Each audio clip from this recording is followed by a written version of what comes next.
Welcome back to MTN Live in the Mountains. Here with me I have Dawn Matthews. She is a local artist from Caldwell County.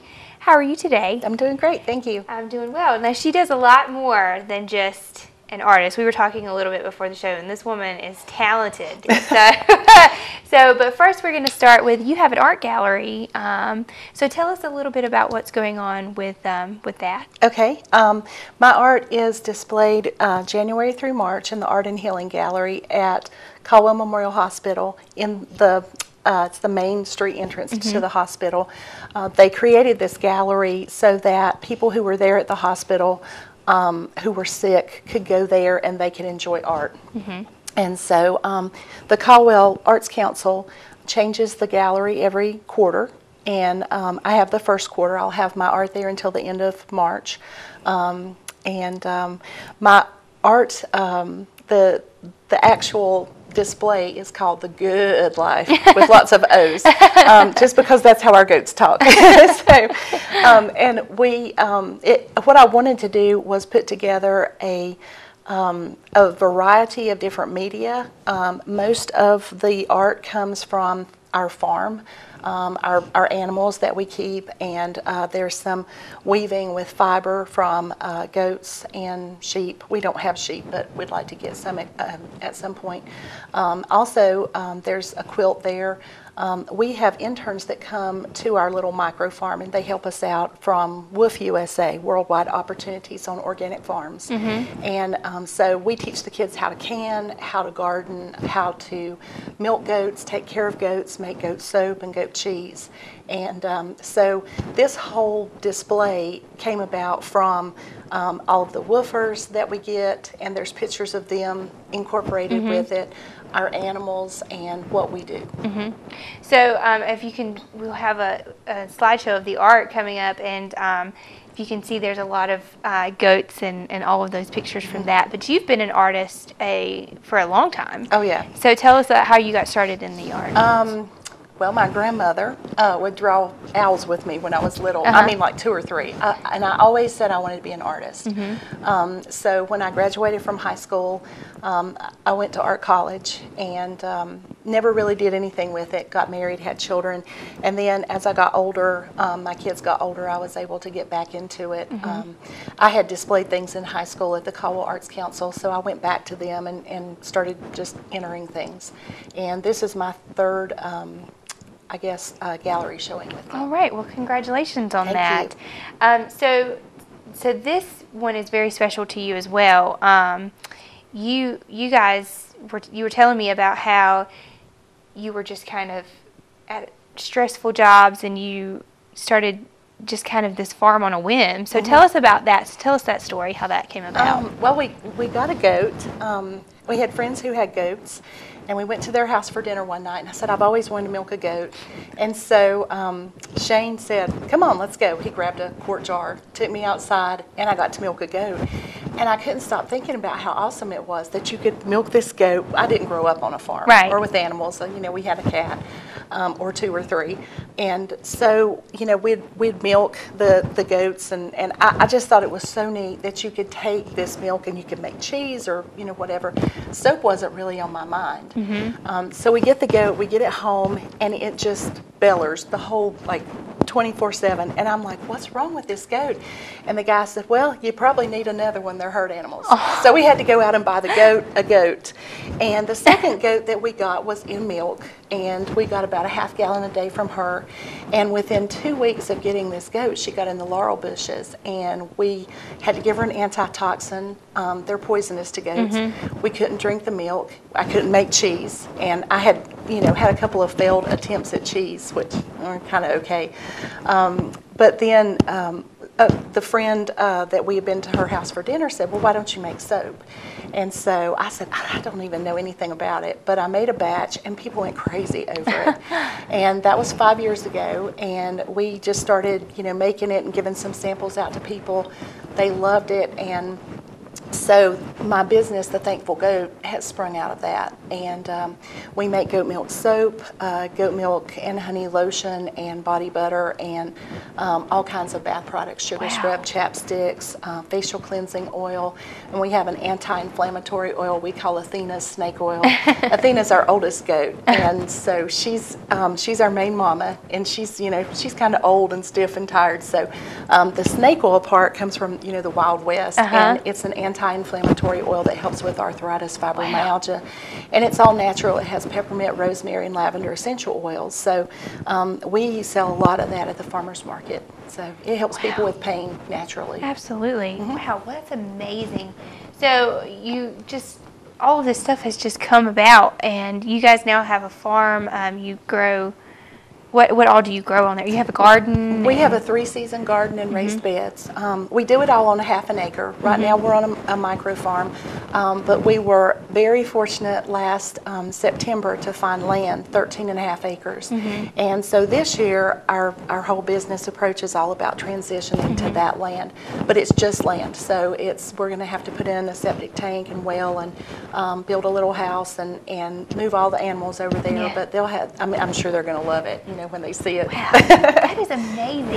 That is amazing. And so back to, so now we know you have a farm and how it's kind of come about. And I think it's great how you get interns from the WOOF program. Oh, it's wonderful. And so they come and you teach them how to can the vegetables that they've harvested, and then. And what else do they do on there? They learn how to milk the goats, make cheese, make soap. Basically, it's an exchange program, 4 to 6 hours of work per day, usually 5 to 6 days a week. And then after they do work with me, and during the work even, they're learning how to do things. But they help us make product for the business to sell at the farmers market in Hickory. And in turn, we teach them how to do things like garden. And it's kind of an all-day thing. We're just constantly making things. And I'm like, oh, hey, does anybody want to learn how to quilt? Or, a lot of these girls, they don't know how to sew. Right. They don't know how to can. And so, and mostly we get college-age girls and a few couples. Not a whole lot of guys. I think they like the cow ranches, with big land. I just think that is amazing because you're keeping that skill alive. I think it's important because now it's so easy to just go to the grocery store and just get a can of food and open it and eat it, and don't even think about where it came from or how it got there or anything. And I think that's so important, especially because I grew up with an aunt who she canned vegetables and they had a garden and I loved it. Oh yeah. And there is this population of our generation now that just has no idea where anything comes from. They don't know potatoes in the ground. Right, and I think that is so important and what you guys are doing, and it's just awesome. And just taking and using every part, like the milk, and making it in, you can eat it and you can wash yourself with it. You can, make things. That's amazing. You're just like a full circle. That's so cool. I love that. With the goat's milk, you can also make fudge and cajeta, which is goat milk caramel, and lots of different applications with it. A lot of people who have digestive problems will buy goat milk to drink it, because it's easier on their stomachs too. A lot of people have, they'll tell me, oh, we had a goat when I was a kid. My daddy drank goat milk, or everybody has their goat story. Yeah. So. And then. Just they're great pets and they're so cute. Oh yeah. And the baby goats are just the cutest things I've ever seen. Well, and they all have their own personalities. They're all just super sweet, and that's one thing I wanted to do with the art exhibit was bring out their personalities. Right. Because we've got one she's like the old matriarchal mama, and then we've got one who's the sweet little daughter, and then there's one that's like woohoo, she's like all over the place. So that is awesome. They're neat, and then hearing everybody else's stories made me want to write our story. So I wrote a book. Yes, you are an author as well. After all of the stuff that she's done with the art and the farm and everything, you are also an author. Yeah. And well, we wanted to put a lot of the pictures. So we tell the stories at the farmers market, but this gives people the opportunity to see the goats and see who we're talking about.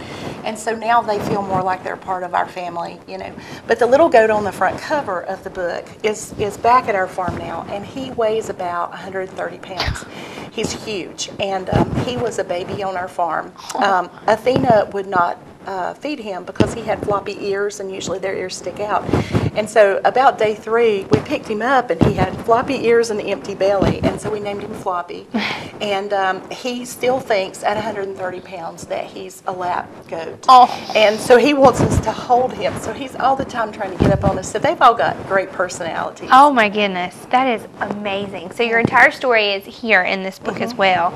As much as has been written much as so far. Yeah, absolutely.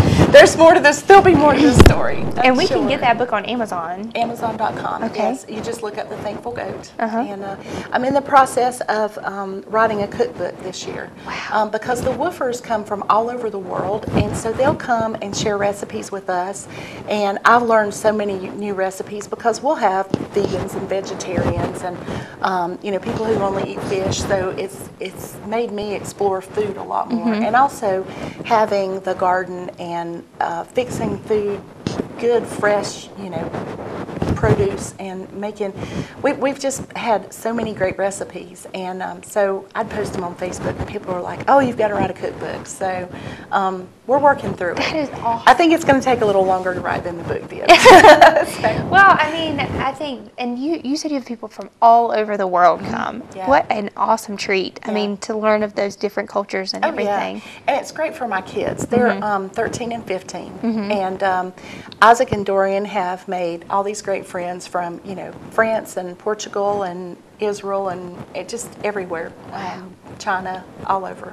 You guys are doing amazing things. Yeah. And you can get some of your products online or see some of the products online, like You can see everything soap. online. It's thethankfulgoat.com is my website. And we're currently working on building that up. It's a e-commerce site, but we haven't gone live with the purchasing. But you can email me and we can get orders out. Awesome. So we actually sold out of soap for Christmas. So we're working frantically to make enough soap to get us through the spring season. So. Well, you have to let me know, and because I would love to try it and see the difference, and I'll have to email you and check it out. For baby goats. Yes. We have a interesting thing we do when baby goats are born in the spring. We have something called woof stock, and we invite back our woofers that have previously been there when there weren't babies. Anybody who wants to come, really.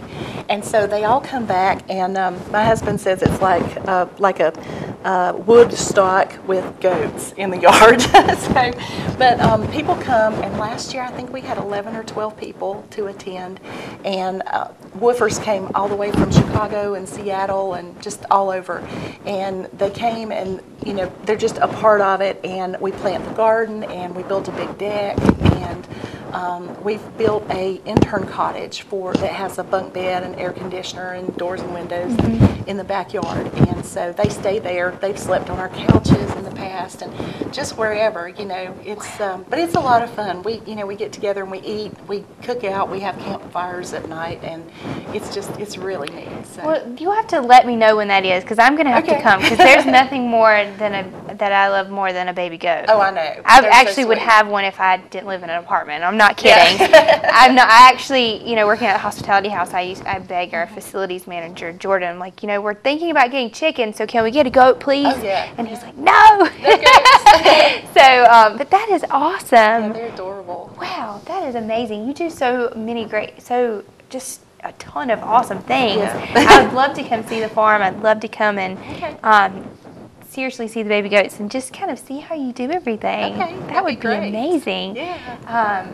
So you are back to your art. Yeah. we trailed off a little bit because that's really why you're here. But you are having an event.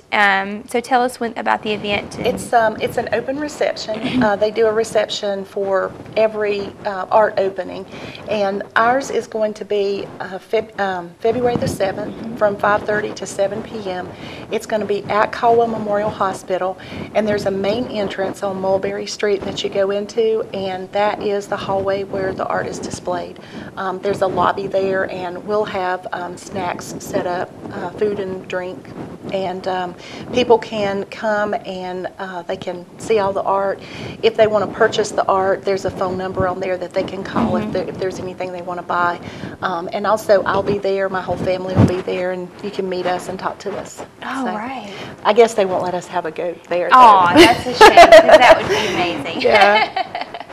Well, Dawn, thank you so much for You're coming welcome. and sharing Thank your you for story. asking me. Yeah, absolutely. This was amazing. And be sure to visit her website and learn more about the Thankful Goat, thankfulgoat.com. Yes. Check out the event. There's so many things. You can see the art and read the book and learn about the farm and get the soap and the lotion and all of that good stuff. And wow, you guys are doing great things. Thank you you again for being here. Thank you. We'll be right back.